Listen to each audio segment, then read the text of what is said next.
Assalamualaikum warahmatullahi wabarakatuh. Salam sejahtera untuk kita semua.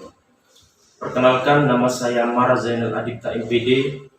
Saya adalah salah satu dosen yang ada di Universitas Komarul Huda Badarudin Bagu, Fakultas Keguruan dan Ilmu Pendidikan, Program Studi Pendidikan Ekonomi Koperasi. Dalam kesempatan ini saya akan mendeskripsikan mata kuliah yang saya ampu, yaitu mata kuliah Ilmu Sosial Budaya Dasar, yang dimana mata kuliah ini adalah salah satu mata kuliah wajib yang harus ditempuh oleh mahasiswa program studi pendidikan ekonomi koperasi yang diprogramkan pada semester 2. Adapun bobot SKS mata kuliah ini yaitu 2 SKS.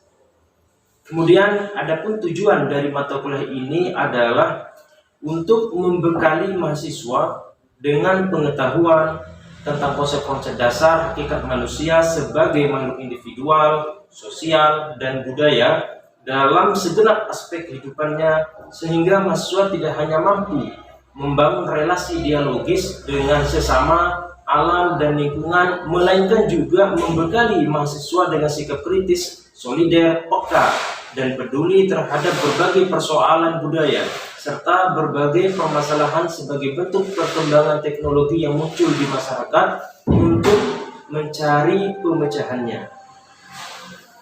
Kemudian untuk capaian pembelajaran mata kuliah ini yaitu mahasiswa memiliki kemampuan pemahaman, pengamatan, analisis, dan mengaplikasikan pengetahuan ilmu sosial budaya dasar dalam pembelajaran di kelas serta mampu mengaplikasikannya di kehidupan sehari-hari. Selanjutnya yaitu deskripsi bahan kajian.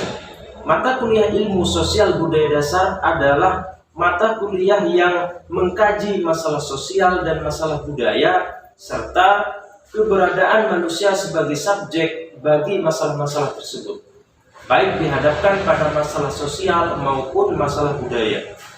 Diharapkan mahasiswa yang menempuh mata kuliah ini dapat meningkatkan wawasannya, kepekaannya, serta berempati terhadap permasalahan tersebut maupun pemecahan masalahnya. Ilmu Sosial Budaya Dasar atau SPD akan memperluas pandangan bahwa masalah sosial, kemanusiaan, dan budaya dapat didekati dari berbagai sudut pandang. Dengan wawasan ini, mahasiswa tidak akan jatuh dalam sifat fanatisme bidang ilmu yang ditekuni. Karena sebuah ilmu secara mandiri tidak cukup mampu mengkaji dan menyelesaikan banyaknya permasalahan kemanusiaan, sosial, dan budaya, serta dampak dari berbagai perkembangan teknologi yang dihadapi oleh manusia. Adapun materi pembelajaran atau materi pokok yang akan dibahas pada mata kuliah ini diantaranya yang pertama, hakikat dan ruang lingkup ilmu sosial budaya dasar. Kemudian yang kedua, ilmu sosial budaya dasar sebagai alternatif pemecahan masalah sosial budaya. Kemudian yang ketiga, hakikat manusia dan kebudayaan. Kemudian yang keempat, manusia sebagai makhluk individu dan sosial. Kemudian yang kelima, manusia dan peradaban. Kemudian yang keenam, manusia, keragaman, dan kesetaraan. Kemudian yang ketujuh yaitu manusia, nilai, moral, dan hukum. Kemudian yang kedelapan, manusia, sains, teknologi, dan seni. Kemudian yang kesembilan, manusia dan lingkungan. Adapun kemampuan yang diharapkan atau sub CPMK diantaranya, yang pertama, mahasiswa dapat memahami gambaran umum proses perkuliahan, tujuan, mekanisme, dan evaluasi proses perkuliahan. Kemudian yang kedua, mahasiswa dapat memahami hakikat dan ruang lingkup kajian SPD serta memahami SPD adalah bagian dari MBB dan pendidikan umum. Kemudian yang ketiga, mahasiswa dapat memahami kerangka berpikir ilmu sosial budaya dasar sebagai alternatif pemecahan masalah sosial budaya. Kemudian yang keempat, mahasiswa dapat menganalisis hakikat manusia dan kebudayaan, problematika kebudayaan, serta gagasan alternatif pemecahan masalahnya. 5. Mahasiswa dapat menganalisis kedudukan manusia sebagai makhluk individu dan sosial. 6. Mahasiswa dapat memahami tentang hakikat manusia dan peradaban. Kemudian yang ketujuh, mahasiswa dapat memahami tentang manusia, keragaman, dan kesetaraan. Yang kedelapan, mahasiswa dapat memahami tentang manusia, nilai, moral, dan hukum. Yang kesembilan, mahasiswa dapat menganalisis tentang manusia, sains, teknologi, dan seni, merumuskan alternatif pemecahan masalah penyalahgunaan iptek. Kemudian yang ke-10, mahasiswa dapat memahami tentang manusia dan lingkungan. Selanjutnya, untuk sistem pembelajaran pada mata kuliah ini adalah tatap muka, yaitu terhitung 16 kali pertemuan, termasuk dalam hal ini pertemuan yang ke-8 adalah UTS, kemudian yang pertemuan yang ke-16 yaitu UAS. Selanjutnya, adapun untuk metode pembelajaran yang digunakan yaitu ceramah, presentasi, dan diskusi kelompok. Kemudian interaksi antara dosen dan mahasiswa sangat interaktif. Terlihat dari antusias mahasiswa dalam mengajukan berbagai bentuk pertanyaan dan memberikan simpulan tentang materi yang mereka pelajari. Adapun sistem penilaian terdiri dari yang pertama kehadiran dengan bobot 10%, kemudian yang kedua penugasan dan kuis dengan bobot 20%, kemudian UTS dengan bobot 30%, kemudian selanjutnya yaitu UAS dengan bobot 40%. Berikut akan saya tampilkan video pembelajaran dari mata kuliah yang saya ampu, yaitu mata kuliah Ilmu Sosial Budaya Dasar. Selamat menyaksikan. Teman-teman, Assalamualaikum warahmatullahi wabarakatuh. Ya, alhamdulillahirrahmanirrahim. Puji syukur kita panjatkan kehadirat Allah Subhanahu wa taala dan salawat serta salam selalu tercurahkan kepada baginda Nabi Muhammad sallallahu alaihi wasallam. Teman-teman yang saya banggakan, jadi hari ini kita akan melanjutkan perkuliahan yang dimana minggu lalu kita pernah melaksanakan perkuliahan yakni dengan presentasi kelompok. Dan kali ini juga akan kita lanjutkan dengan konsep presentasi kelompok juga.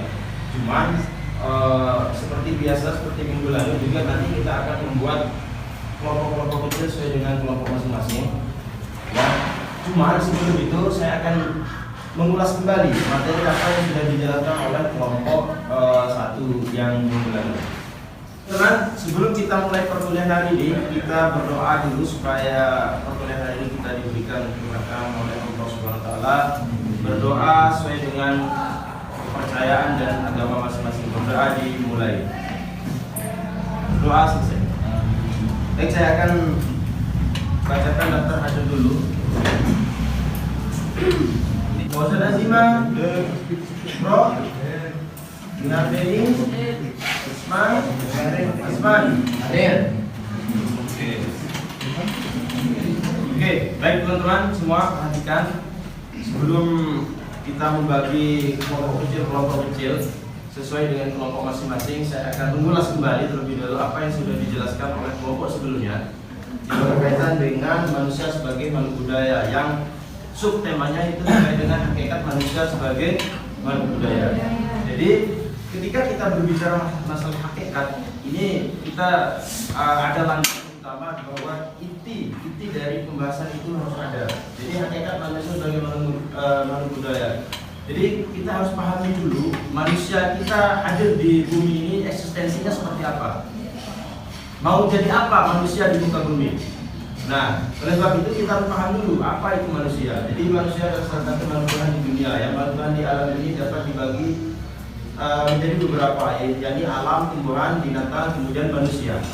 Nah, akal budi merupakan kelebihan yang dimiliki oleh manusia. Saya tanya, mohon maaf, makhluk lain selain manusia punya akal budi tidak? Ya. Beda manusia dengan makhluk lain apa? Beda. Akal. Ya, manusia dibekali oleh akal oleh Allah Subhanahu wa taala, sementara hewan yang lain tidak diberi akal, cuma pikiran dikasih, akal tidak. Kemudian akal, budi bisa teman-teman baca itu. Nah, dengan akal dan budi inilah manusia mampu menciptakan, mengkreasi, memperlakukan, memperbaiki, mengembangkan dan meningkatkan sesuatu. Jadi dengan akal, daya akal budi yang kita miliki sebagai manusia, kita bisa mampu menghasilkan sesuatu, baik itu pemikiran, teori, kemudian produk dan lain sebagainya. Nah, kemudian dari sisi kepentingan hidup manusia dalam rangka menikmati hidupnya, kebutuhan hidup dibagi menjadi ada yang bersifat kebendaan dan ada yang bersifat rohani ya. Nah, yang keberadaan itu ada sarana dan prasarana. Kemudian yang rohani itu lebih bersifat kepada psikologis atau mental atau jiwa seorang. Jadi teman-teman, masing-masing psikologis kita berbeda hari ini. Mungkin saja berbeda. Ada yang sedang galau, ada yang sedang bahagia, ada yang sedang sedih dan sebagainya, ada yang sedang senang dan sebagainya. Jadi emosi seorang itu berbeda-beda. Manusia yang satu dengan manusia yang lain. Nah, dengan akal budi inilah manusia itu mampu menciptakan, mengkreasikan, memperlakukan, memperbarui, memperbaiki, mengembangkan dan meningkatkan sesuatu. Jadi teman-teman, saya pikir dengan akal kemudian budi yang dimiliki oleh masing-masing kita bisa menciptakan sesuatu. Mungkin dari orang lain, orang A dengan orang B, Asma dengan Rosyid berbeda cara pandangnya untuk menghasilkan sesuatu, dalam perspektifnya untuk menciptakan sesuatu atau menilai sesuatu, itu berbeda setiap orang dengan sudut pandang yang berbeda-beda. Nah, kalau dari menurut Abraham Maslow itu ada beberapa tingkatan dari kebutuhan manusia, kebutuhan dasar dalam manusia. Jadi yang paling bawah itu yang paling dasar, kebutuhan paling bawah kebutuhan manusia itu adalah terkait dengan fisiologis, fisik, berkaitan dengan fisik, yaitu makanan, minuman, istirahat, pakaian dan sebagainya. Dan mungkin kita semua tidak membutuhkan makan minum, ya. Kemudian rasa aman. Nah, rasa aman kita butuhkan juga rasa aman. Maka di setiap kita hidup tinggal itu kita membutuhkan rasa aman. Bagaimanapun kondisinya kita butuh rasa aman. Kemudian sosial. Nah, sosial itu ada afeksi, relasi, keluarga. Dan di sini kasih sayang, keluarga apa? Hubungan kekeluargaan. Ya, hubungan keluarga dengan satu orang dengan yang lainnya. Nah, kemudian ya termasuk kasih sayang juga sebenarnya. Kasih sayang dengan orang tua, keluarga, sahabat dan sebagainya. Kemudian penghargaan, baik itu penghargaan secara tidak langsung ataupun langsung. Nah, kemudian aktualisasi diri. Di sini pengembangan diri, kemudian pemenuhan ideologi dan lain-lain. Jadi pengembangan diri, itulah titik terpuncak dari menurut Abraham Maslow terkait dengan kebutuhan diri manusia. Nah, itu dulu penjelasan dari saya terkait dengan pengantar kelompok 1 sudah dijelaskan minggu lalu. Jadi hari ini kita akan lanjutkan dengan kelompok 2 dan seterusnya untuk melakukan presentasi. Ya. Oleh sebab itu, saya harapkan teman-teman membuat kelompok-kelompok kecil, kelompok 1, 2, 3, 4, 5 sesuai dengan kelompoknya masing-masing. Ya, bisa? Bisa. Oke, silakan. Kelompok 1.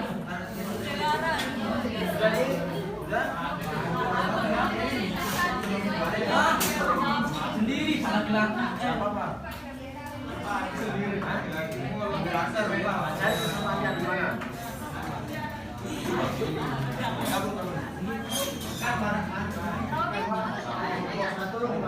Tidak, paling tidak.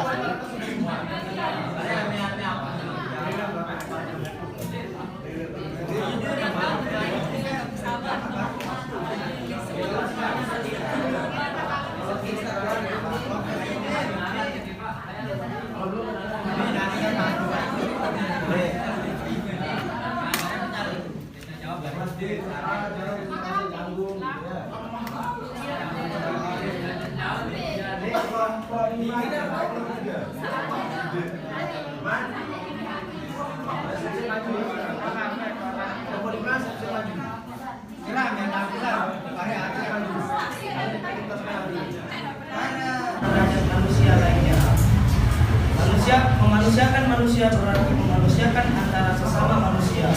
Memanusiakan insan juga adalah sikap kuat, bersikap sopan santun, toleransi, tidak menindas sesama, tidak bersikap kasar, tidak menyakiti dan sikap-sikap lainnya.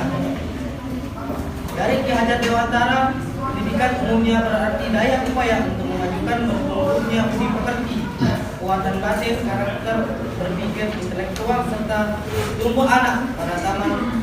Siswa tidak boleh dipisahkan bagian-bagian itu agar kita memajukan kesempurnaannya. Yang kedua, B. Sistem pendidikan dalam memanusiakan manusia. Pendidikan yang memanusiakan manusia adalah pendidikan yang membantu mengembangkan dan mengarahkan potensi, yang dimana potensi itu adalah peserta didik yang bertujuan untuk menghidupkan rasa keprimanusiaan dan mencita-citakan pergaulan hidup yang baik, dan menjadi manusia yang benar-benar berbudi pekerti. Yang ketiga itu adalah manusia dan keadilan. Pengertian keadilan menurut Kamus Besar Bahasa Indonesia adalah kata adil berarti tidak berat adalah atau memihak atau maupun atau sewenang-wenang. Sedangkan menurut keadilan adalah pengakuan atau perlakuan yang seimbang antara hak dan kewajiban. D. Manusia dan cinta kasih.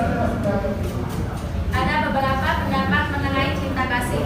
Menurut Kamus Umum Bahasa Indonesia karya WDS Howard dan Minta, cinta adalah rasa suka kepada ataupun rasa sangat kasih dan sangat tertarik hatinya. Sedangkan kasih artinya perasaan sayang atau cinta kepada atau menaruh belas kasihan. Dengan demikian arti cinta dan kasih hampir sama, tapi terdapat perbedaan. E. Manusia dan penderitaan. Penderitaan adalah menanggung atau menjalani sesuatu yang sangat tidak menyenangkan yang dapat dirasakan oleh manusia. Setiap manusia pernah mengalami penderitaan baik secara fisik atau batin. Penderitaan juga termasuk realitas dunia dan manusia. Identitas penderitaan manusia bertingkat-tingkat, ada yang berat dan ada yang ringan. Namun, berat individu juga menentukan berat tidaknya satu intensitas penderitaan. Suatu peristiwa yang dianggap penderitaan oleh seseorang belum tentu merupakan suatu penderitaan bagi orang lain.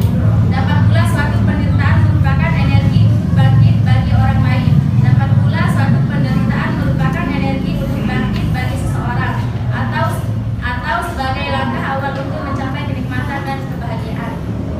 Manusia di dunia melakukan kenikmatan berlebihan akan membawa pada penderitaan dan rasa sakit. Namun bila manusia tidak menyadari malah semakin menjauhkan diri maka akan membawa pada penderitaan yang berat. Dari selanjutnya, memanusiakan dan tanggung jawab. Tanggung jawab menurut Kamus Besar Indonesia adalah keadaan yang harus ditanggung segala sesuatunya.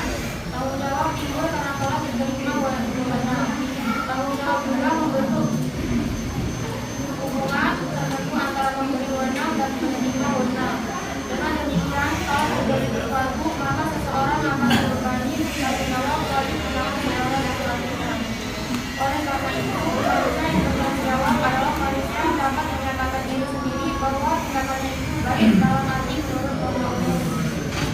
Sebab baik menurut seseorang belum tentu baik bagi pendapatan orang lain.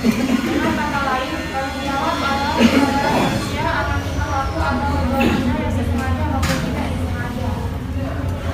Macam-macam tanggung jawab. Tanggung jawab terhadap diri sendiri. Manusia diciptakan oleh Tuhan mengalami dari lahir kemudian mati, agar manusia dalam hidupnya mempunyai bahagia sebagai antisipasi kehidupannya. Manusia tersebut akan selalu sendiri dibebani tanggung jawab. Sebab apabila tidak ada tanggung jawab terhadap dirinya sendiri, maka tindakannya tidak terlalu lain. Yang kedua, tanggung jawab terhadap keluarga. Keluarga merupakan masyarakat kecil. Keluarga terdiri atas ayah dan ibu, anak-anak dan orang lain yang menjadi keluarga. Tiap anggota keluarga wajib bertanggung jawab kepada keluarganya.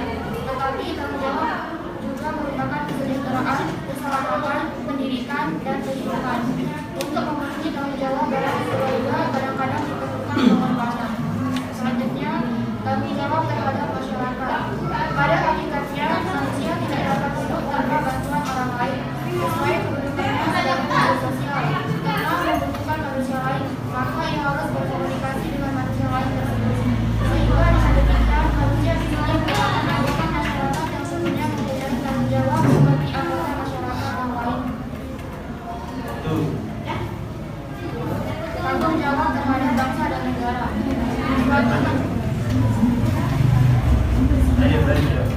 Suatu kenyataan lagi bahwa setiap manusia, setiap individu adalah warga negara di suatu negara. Dalam berpikir berdua, bertindak, bertingkah laku, manusia terikat oleh norma-norma atau undang-undang yang dibuat oleh negara. Saya kembalikan. Baik, teman-teman. Itu tadi materi yang telah disampaikan oleh beberapa narasumber. Saya kira semuanya sudah tersampaikan tadi, dan kita pindah sesi karena pasti ada pertanyaan di teman-teman. Oleh karena itu, saya persilakan untuk teman-teman menanyakan apa yang ada di pikirannya. Itu aja ya. Silakan yang mau bertanya. Ngandun. Oh, berdiri. Iya, botol. Baik, assalamualaikum warahmatullahi wabarakatuh. Terkait tentang materi memanusiakan manusia. Jadi saya mau bertanya, jika kita memanusiakan manusia, apakah manusia tersebut akan memanusiakan kita? Dan apabila iya apa alasannya? Apabila tidak, apa alasannya gitu? Sekian, terima kasih. Satu Pak. Ya, satu aja. Jawab langsung silakan. Mungkin saya ulang pertanyaannya. Jadi saudara Azman mempertanyakan, jikalau kita bersikap ataupun berperilaku memanusiakan manusia lain, apakah ada jaminan manusia itu akan memanusiakan kita juga? Jika memang iya, apa alasannya? Dan jika memang tidak, apa alasannya? Mungkin itu saya serahkan kepada narasumber yang terhormat untuk menjawab pertanyaan seperti ini. Silakan suaranya.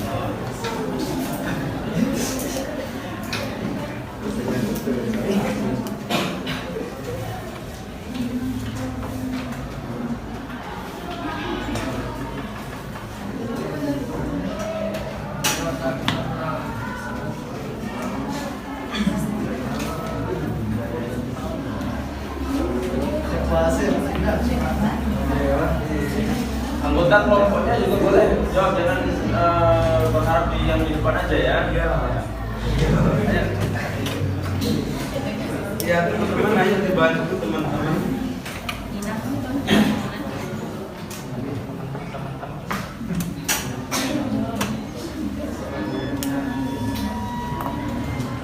Ya, waktu.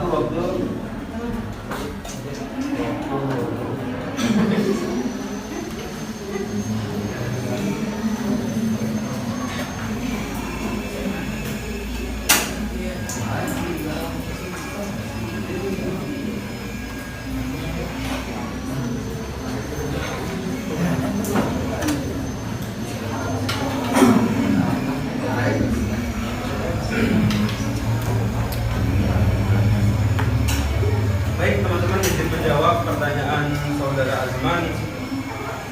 Tidak ada yang pasti dalam pertanyaan ini. Ini telah tentang kemungkinan. Artinya tidak semestinya akan terjadi ketika kita memanusiakan manusia, maka itu akan bertimbal balik kepada kita dengan apa yang kita lakukan. Begitupun sebaliknya, tidak selamanya kita akan mendapatkan hal-hal yang sebaliknya juga. Bisa jadi kita mendapatkan seperti apa yang kita lakukan terhadap manusia lain. Nah, akan tetapi kalau kita berbicara masalah kemungkinan, kita ambil kemungkinan yang lebih besar. Artinya apa? Kemungkinan yang lebih mendekati untuk bisa kita jadikan sebagai acuan. Di sini kami memilih untuk mengatakan bahwa ketika kita berbuat baik atau memanusiakan manusia, itu kemungkinan besar manusia lain pun akan memanusiakan kita juga, akan memberikan timbal balik yang sama dengan apa yang kita berikan. Alasannya kenapa? Ini alasan mohon didengarkan saudara Azman. Pertama, karena dalam diri manusia itu ada yang namanya sifat cinta kasih yang sudah disampaikan tadi. Nah, sifat cinta kasih inilah yang nantinya akan memandu manusia untuk melakukan kebaikan yang dilakukan oleh orang lain kepada dirinya. Artinya apa?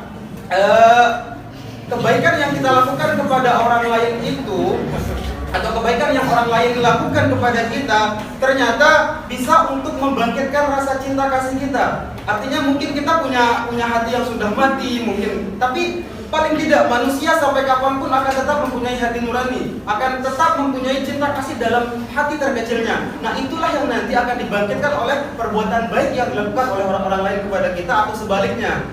Nah, yang terlepas dari itu semua, sebenarnya kita juga bisa kaitkan dengan keikhlasan. Artinya apa?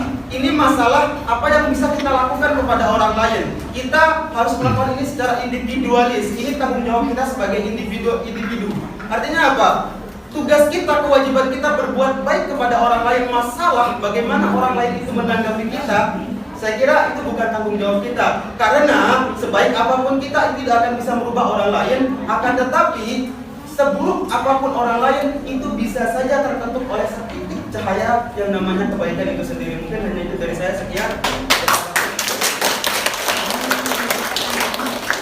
Saya pikir itu sudah sangat jelas penjelasan dari Ustaz ya. Jadi sekali lagi tidak ada yang absolut atau tidak ada yang seperti yang tadi bahwa kalau kemudian kita berbuat baik terhadap semua manusia lain, belum tentu kita dikembali, tapi kemungkinan terbesarnya pasti akan ada timbal-balik yang positif terhadap apa yang sudah kita lakukan, kebaikan terhadap apa yang sudah kita lakukan terhadap orang lain. Jadi timbal baliknya pasti akan positif timbal baliknya. Jadi sudah sangat jelas. Saya pikir itu saja dari kelompok 4 akan dilanjutkan ke kelompok 5. Kita kasih aplaus untuk kelompok 4. Baiklah, assalamualaikum warahmatullahi wabarakatuh. Waalaikumsalam warahmatullahi wabarakatuh. Di sini saya akan menyampaikan kesimpulan mengenai makalah pembahasan. Yang pertama, apresiasi terhadap kemanusiaan dan kebudayaan. Yang dimana arti apresiasi terhadap kebudayaan adalah sikap positif dan penghargaan yang diberikan kepada manusia dan kebudayaan yang ada di sekitar kita. Apresiasi ini dapat diwujudkan melalui tindakan konkret seperti menghargai perbedaan, mempromosikan kesetaraan, dan menjunjung tinggi nilai-nilai kemanusiaan dan kebudayaan. Selanjutnya mengenai etika dan estetika budaya. Etika di sini kan sudah dijelaskan tadi oleh saudara Fauzana yang mengenai aturan tingkah laku manusia, yang aturan tingkah laku dan atau nilai-nilai sila yang ada pada diri manusia.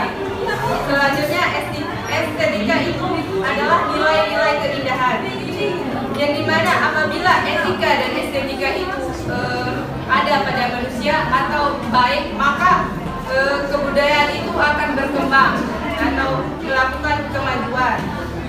Selanjutnya mengenai memanusiakan manusia. Di sini memanusiakan manusia berarti memberikan perilaku baik, menghargai serta menghormati harkat serta derajat manusia lainnya. Selanjutnya mengenai problematika kebudayaan. Ini warisan kebudayaan atau munculnya budaya baru tidak sesuai dengan warisan. Itu adalah problematika kebudayaan yang artinya jika terjadi budaya yang tidak sesuai dengan warisan, maka budaya itu akan mengalami kemunduran.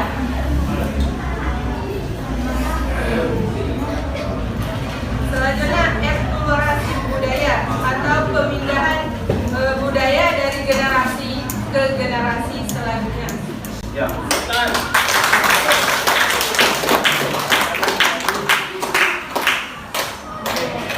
terima kasih teman-teman semua.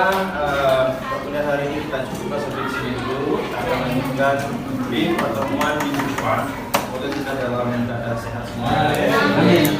Baik, kurang dan lebihnya memang ada salah ataupun tutur kata yang ada pada saya mohon maaf yang sebesar-besarnya karena kesempurnaan dalam Allah dan kesalahan diri saya pribadi. Wassalamualaikum warahmatullahi wabarakatuh. Waalaikumsalam warahmatullahi wabarakatuh.